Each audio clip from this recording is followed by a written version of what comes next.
That is my #1 book crack of the year. Picked as a joke, and yeah, the book kind of was a joke. Forbidden love, whatever. But no, this was genuinely forbidden. Like, should not have happened. Like, my close personal friend wrote this, and this was exactly what I do not want to be reading anymore. I don't even want to like tell you guys what it's about because it's honestly like embarrassing that I read this. This is exactly what I'm trying to read more of this year. Character-driven fiction books. Hi friends, and welcome back. I am so excited for this because this is my first official wrap-up video in a very long time. This is gonna be kind of different because throughout the past years I've been doing booktube, I feel like I have just been reading a much larger amount of books than I have been reading this year. So I have 13 books to talk about, but a couple of them are DNFed. Let's just hop right into it. I am so excited because this reading year has been absolutely amazing so far, and I just cannot wait to keep reading and keep this momentum going. Okay, so the first book I read this year, I still haven't decided on a rating. I'm kind of thinking it's a 4.5,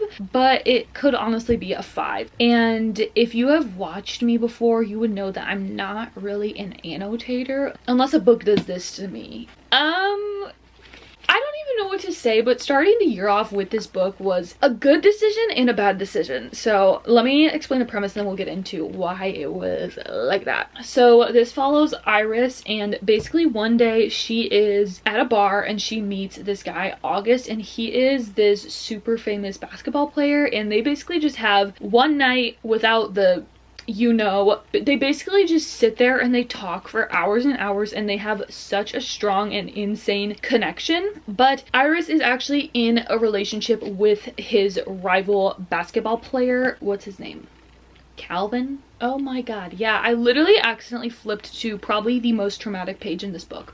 Caleb is his name. So she is already in a relationship with Caleb when she meets August, so obviously she doesn't act on those feelings, but they have a connection. Let's just say that. Kind of what you end up figuring out is that Iris is in an abusive relationship with Caleb in this book. So that's kind of where it starts. She is going through all of that while having this insane connection with August. Anyway, so why I love this book so much is I saw myself in both of the main characters. Not Caleb. August and Iris. And just the way Kennedy Ryan was able to write their connection was insane, and she was just able to write feelings that I haven't been able to express into words. So I feel like the only way we should do it is to read some quote, because I clearly have a lot we could talk about. There is one quote in this book and I genuinely think about it all the time, and the quote is literally just, a connection like that, it's singular, because that just replays through my mind when I think of something that happened and I'm just like, oh my god, literally what the hell, you know? I just highlighted this entire page. If you could have felt what was between us that night at the game, neither one of us could look away. It's still there for me, and I know it's still there for her. I know how it sounds, but I'm not making this up. Me to all my friends. Caleb is a sleeping volcano, always primed to erupt. I've learned his cycles. Yeah. Again, I just was really able to see myself in Iris and also August, and some of the things, it was kind of healing for me to read in a sense that it helped me process some things and realize some things and come to some realizations. So I don't even know what I just said about this book, but go read it, but be prepared to be traumatized and cry. I feel like why it's not a 5, just at the point in my life I read it at, parts of it were kind of triggering, but overall it was healing, but parts of it were triggering, and it did also get very spicy, I feel like. And I feel like sometimes there were points where they should have just like talked about something, but instead they did other stuff, and I'm like, no, like, you guys really should be having a conversation about this, or not just frickin' basically. So that was my one thing, but it is safe to say that I will be reading Kennedy Ryan's entire backlist after this. I already have Before I Let Go from her. I picked this up at a used bookstore, and I'm so excited to get to that eventually, but I might try and finish this series first because this is an interconnected series. And then the next book I read ish was a DNF. So this was Curse of the Wolf King, which this is part of the Entangled with Fae series, which I know is pretty popular. It's just retellings of popular fairy tales and princesses and all that. If you've heard me talk about it, my friends and I, we have a book club, and we kind of just read random books that we find on Kindle Unlimited, and I think this one was picked as a joke a little bit, and yeah, the book kind of was a joke, honestly. I ended up DNFing this. I think I got like 50% through, but I did end up skimming it. I just did not like the writing. I did not like the main character at all, and I just didn't really care about the story, and I feel like I am really straying away from the romantasy genre this year, and this was exactly what I do not want to be reading anymore. So I just DNF'd this. The book club members did fill me in on like how it ended and whatever, and I felt like I had no desire to go back and read that. So I did DNF this. I feel great about that decision. I did not even remember that I DNF'd this book. This was on January 8th, it says. You know, I didn't even remember I did it, and I don't care at all. I do actually own, I think it's technically the third book in this interconnected series, but it's a Little Mermaid retelling, and that is my favorite princess movie. Well, that and Tangled are my favorites, but Little Mermaid I was like unhealthily obsessed with as a kid, so I might try and read that one still, but I don't have too positive of feelings towards it. So that was the second book. It was a DNF. Kind of unfortunate, but also it's whatever, and I wouldn't have picked it up on my own. I only picked it up because of book club. I don't even really remember what this was about. All I know is this girl, she lives in this town and she has to find a husband and whatever, and she's just very annoying and obnoxious, and she goes to work for the Fae Wolf King, whatever he is. That's really it. That's all I know because that's the part I got to. So my second book of the year was a DNF. Okay guys, clearly I changed. It's actually like almost a week later. The next book I read was Dungeon Crawler Carl. I also read the second one, so I'll just kind of talk about them both. So the first book, it follows Carl, and one day the entire world just like falls apart. The floor literally goes out, and then they go into this underground kind of maze-like thing, but it's like a game. Everyone in the world who survived basically the world falling apart is now in this game, and they have to compete against each other and go through all these different levels and fight all these different mobs. So that is what happens to Carl, and actually when he's outside, when the world falls, he is with his girlfriend's cat, Donut, and Donut is like a pageant cat, or is that what it's called? Like a show cat. So she is like a sophisticated cat. And so my favorite thing about this book was Donut and Carl's dynamic. They are just so funny together, and you get introduced to some other characters throughout the first and second books that just, they're in an end of the world scenario, but it is still so funny and comical while also being super high stakes. So I gave both the first and the second book 4 stars. The first one was super fun, and honestly I was sucked into the story the entire time, but the second one, it did take me a while to get into, but once I was into it, I could not put the book down. So yeah, I totally recommend this series. And honestly, it's technically sci-fi, but it's a funny sci-fi and a fun sci-fi, and it's not too intense. Like there's some things that I was having trouble picturing, like the certain mobs in the world or just like how things work, but honestly it's not something you have to fully understand all of. And I think maybe it was the third book, but I started it but didn't finish it, like not in a DNF way, just I haven't got to it yet. There is kind of like a note from the author, and he talks about something that's kind of hard to understand, but like it's like cool if you don't fully understand it. So that was nice to hear from him as well. These 2 books are so great, and honestly these are just ones that literally I think anyone could read. Then after that I read The Correspondent. I think I read this for my 5-star video, I'm not sure, but I did originally give this 5 stars, but I think I might lower it to 4 or 4.5. I don't find myself thinking about it as much as a 5-star would. I feel like this year my rating system is like very strict, and I'm just having a hard time figuring out what is a 5-star because I've just been reading different types of books than what I normally used to. Still figuring that all out, but I think I'm gonna go with 4.5 for this. I did sob my eyes out, and that is another reason why I kind of thought it was a 5-star at first, because if a book makes me cry, I automatically think it's a 5-star, which that's just not the case. I really like this story though. It is told 100% through letters or emails, which was super unique and fun. And at first it took me a while to figure out who everyone was, and I actually looked it up at one point and then got something spoiled. I was kind of upset about that because, you know, it's just annoying, and that would have been like a big kind of thing to discover. But I really love this story. Basically you're just following our main girl Sybil. The way she communicates with people is through letters and emails and all that, so you're following her correspondence basically throughout many years of her life, whether that's an email just to someone random, her letters to her loved ones. And this was so sweet because some of the people she was corresponding with were just absolutely adorable, and this book just made my heart so happy because it's such a mundane story, but it's very character driven, so you're just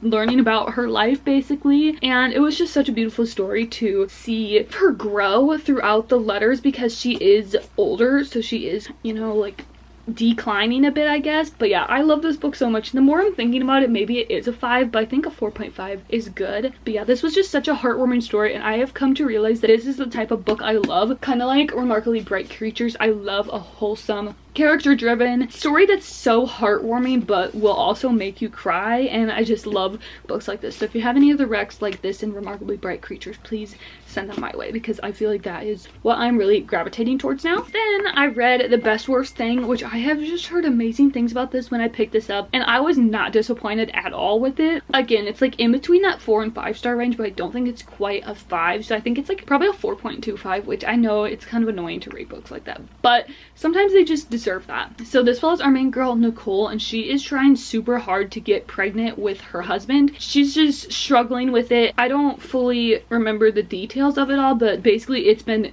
a very, very big struggle for them. She actually has a podcast that she talks about it on too, so that was super cool to read about. And then she discovers that her husband Gabe has been cheating on her with the dog walker, and this was right during the back calls it a Hail Mary embryo transfer. She finds that information out at just such a pivotal time in her life. Like, they're working so hard to be pregnant, and then she finds this out that he's been cheating on her. There is the male main character that gets introduced during this time too, and he is just such a golden retriever. Like, I love this man so much. He's just one of those characters too that will do anything for the FMC, and I absolutely loved their dynamic together. I thought it was so beautiful, and he was just very patient with her and understanding of her situation and what she needed at the time. Definitely one of my favorite couples I've read so far this year. I am obsessed with them. I think this was a debut, if I'm not mistaken, so I will definitely want to be reading more of her books. My one thing with this book was, obviously there was a lot going on. She found out her husband was cheating on her. She's balancing this new connection with someone from her past, and she is dealing with the whole pregnancy stuff, trying to have a baby. One thing the author did was, to me, it almost felt like certain sections of the book were more focused on one thing. Like, oh, the first little bit was focused on Gabe cheating on her. The second chunk was focused on the romance, and then the last chunk was focused on the pregnancy. I feel like they didn't mix that well. It was more so she was running around with Logan, the new guy, and not really thinking about the pregnancy struggles so much. So I would have liked to see there be some more crossover between the different plot points that were going on, but I still loved this book so much, and that could definitely just be personal preference. But there were a couple times where I was like, okay, yes, this is great and all, and you two are adorable, but also there is something else going on that I feel like we need to talk about and learn more about. That is my thoughts on this one. Absolutely loved this couple though, and loved this book. This is definitely the type of romance that I'm trying to only exclusively read, like a more emotional, almost kind of more so women's fiction, literary fiction book. So this was a great way to start off my year doing that. And then a book that I thought would give that vibe but didn't really was Before We Were Strangers. I just feel like I had heard this be explained as an emotional romance that was also kind of just more fiction-y, and I just did not really love this one. I think I gave it 3 stars. It was fine. I liked the setting because it was set in New York, but I just did not care really. So this is a second chance book, so they are in college together. That's the past timeline, and then the present is just they see each other in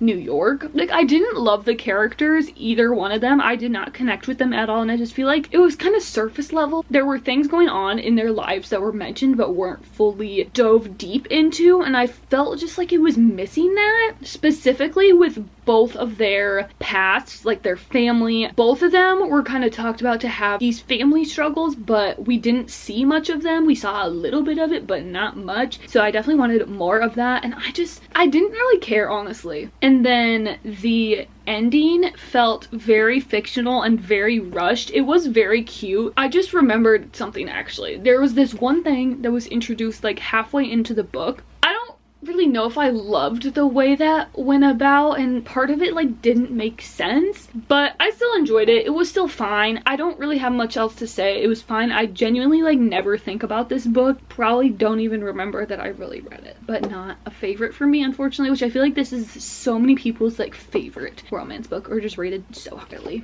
And then we read because I read this for my friend's book club, She's Not Sorry by Mary Q, because this was my first book by her, and I was really excited because I feel like Local Woman Missing is such a well-loved thriller. I think one of us had already read that or something, or it wasn't on Kindle Unlimited, so we went with this one. What even is the premise for this one?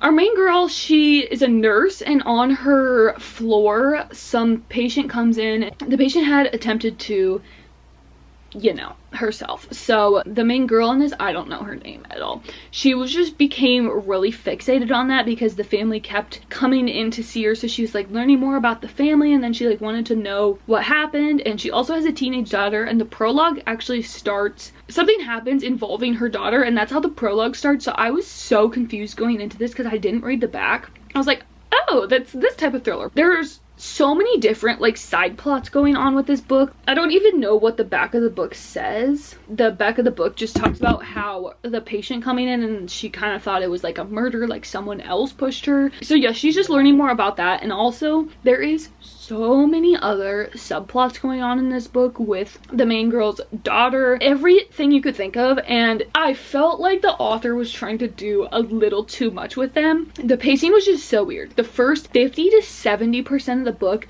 nothing was happening. Like, we were still collecting information about other characters. I still read it super fast though because I was sick and I wanted something fast, but it definitely drug with that. And then once we got to the 70% mark, so many things started happening at once. So I kind of get it because the author wanted to build up our knowledge of the characters and the plot and the setting and all that, and then give us a crazy plot twist. I did end up enjoying it, but I think I'm gonna settle on like a 3.5 to 4 star for it, just because the beginning was definitely slow, and also there were so many different twists that had to happen or reveals. Some of them felt kind of random or rushed because there was just so much going on. I feel like that's also fun though in a thriller. Like, I'm not gonna remember the characters, like I don't remember her name, I don't remember all that, but I do remember the plot twist, you know? I'm like split between it because I'm like, I really enjoyed it, but also it was just a little too much and a little slow. So those are my thoughts on that one. Probably does not make a lot of sense. And then we have my favorite book of the year so far, The Other Side of Now. I can't remember if I read this in my 5-star or where, but this was my first 5-star of the year. And again, this is exactly what I'm trying to read more of this year, character-driven fiction books. And I absolutely love this. And another kind of subplot I love is time jumps, time loops, whatever, and that is what this one is. Our main girl, back when she was going to college, she chose to go to a local school instead of a school in Ireland that she got accepted to. So now in her life, she is a famous actress in Los Angeles, I think it was, and she's kind of just struggling with all of that. Definitely check trigger warnings before you read this. So she is struggling with that, so she decides to book a flight to Ireland, to the city that she would have lived in if she would have went to that school. But she gets there and everybody knows her, and she's basically transported into her alternate life where she chose to go to that school. And the biggest plot twist is she has her childhood best friend passed away in her Los Angeles life, but in her Ireland life, her best friend is still alive. So she's like,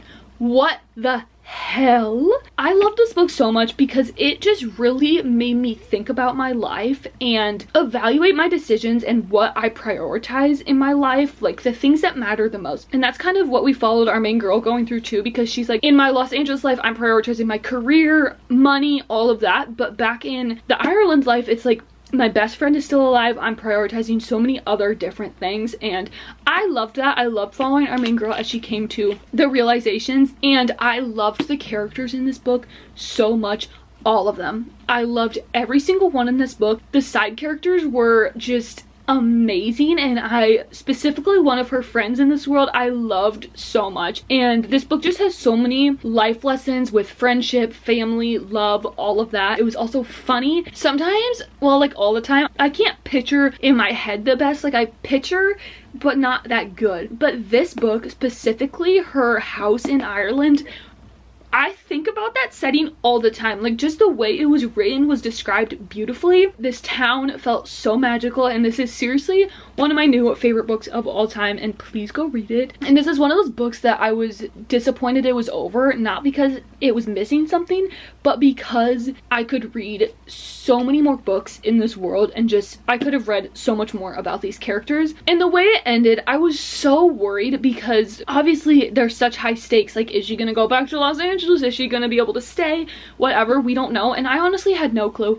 but the way it ended was perfect, and I genuinely sobbed so hard. You guys should definitely go watch, because I feel like my reactions were crazy to this book because what happened was crazy, and it was so beautiful, and I loved it so much. So please go read this book. I already want to reread it. I mean, I wanted to reread it the second I closed the last page. That is my #1 book rec of the year. Might stay that way too. Oh my god, this book. This was my book club's next book club pick, and I would like to preface this by saying I missed the book club meeting where we talked about the options, so I just had to go with the flow. I don't know if any of us really knew what this was about, and this is June 1st by Jennifer Hartman. I think we all just read like the top blurb and said, a forbidden love, whatever. But no, this was genuinely forbidden. Like, what the hell should not have happened? I don't even want to like tell you guys what it's about because it's honestly like embarrassing that I read this, but it was for book club, so please understand that. And I will say I did like the writing, and if you take out why it was forbidden, like take that out, it wouldn't have been a factor. This book would have been great.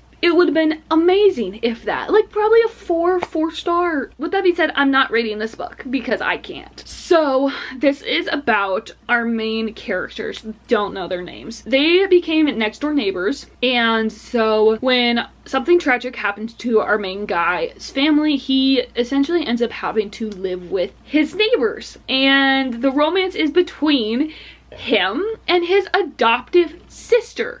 Like, they're not in any way blood, but they still adopted him. And let me just put this out there, it took me until 60%-ish, maybe even 70 of the book to realize that they actually adopted him. Like, he wasn't just living there, no, they actually adopted him. So that is the romance. It is like kind of an age gap too, but it's like 6 or 7 years between them, maybe 8, I don't know. So it's not like a bad age gap, but they're literally adoptive siblings, and that is the relationship between them. So I can't support that, honestly. Like, sorry if I'm icking your yuck or whatever that saying is, but I could not get behind that. I did finish the book though because I did enjoy the writing, and there were a couple plot points that kept it moving and things that happened that I was shocked about, and I also did want to finish it for book club, mostly because I was like, what the fuck? Like, it was like a this is so bad it's good type of thing. So yeah, I'm not rating that book, so sorry. Another book that I just don't really feel comfortable rating is Just Friends by Haley Pham. This is one of those books, like, it feels like my close personal friend wrote this. This book is just beautiful too, like, what? And then the chapter headings are beautiful. The dedication, beautiful.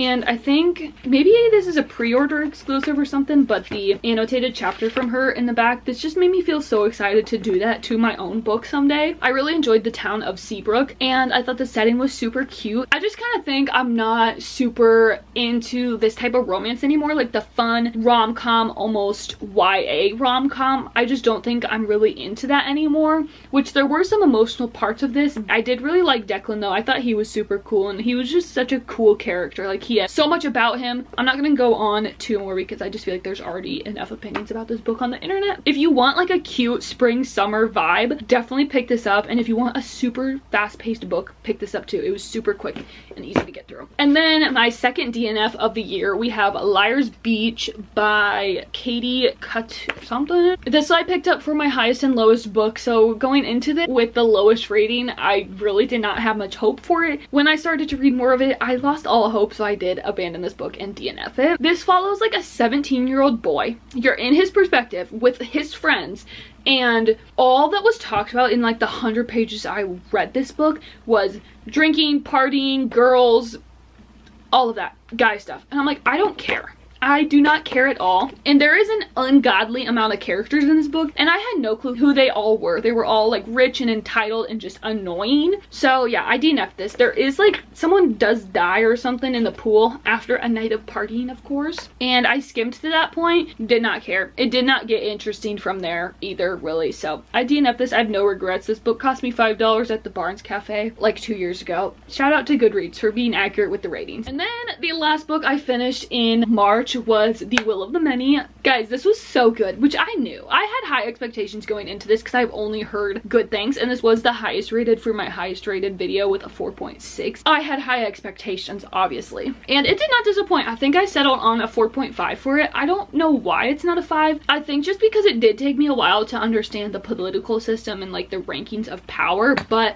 once I did, I was so locked into this story and I loved it so much. I absolutely loved our main character. This is just the type of fantasy I love and the type of main character I love. This is also just the type of fantasy that I want to read more of this year. Our main guy's name is Vis, and it starts out he works in this prison, and he also kind of is a street fighter, so he's going from basically one job to another job. He ends up having to go to this elite Katelyn academy, and he kind of is undercover there looking for some sus activities that have been going on. He's trying to figure out more answers about those, and so that was super fun because I love high stakes scenarios like that. Like, I genuinely get anxiety for the characters. Like, I was so stressed out for him at so many points. I talked about this in my reading vlog. I'm like, bro, lock in, you're on a time crunch. I was genuinely stressed for him, but I love that when I can feel so deeply for the characters that I'm stressed, I'm sad, I'm mad for them, all of those things. And that is how you know I love a book and the characters. This had everything I could ask for in a fantasy book. It had friendships, a little bit of romance, family dynamics. He's trying to go undercover and take down the hierarchy. All of the things. This book was absolutely amazing and so close to a 5-star. Maybe honestly it even is. But yeah, I cannot wait to pick up the second one. I definitely will be picking it up soon because I'm so excited about this. Please go read this book. It's worth the hype. It's definitely intimidating because it's literally a brick, but I promise it is necessary, and it definitely did take me a while to read, but not in a bad way. In a way that I wanted to savor it and try and understand everything. So I love it so much. I can't recommend it enough, and don't let it intimidate you because you may be confused at the start, but you'll definitely figure it out, and once you do, it's like, oh yeah, that was cool. Thank you guys so much for watching. If you like this, let me know down below, and let me know what you're kind of thinking for wrap-ups this year, because I just haven't been reading as many books, so I don't know like if you want like a TBR/wrap-up or what. Let me know. I'll see you guys next time.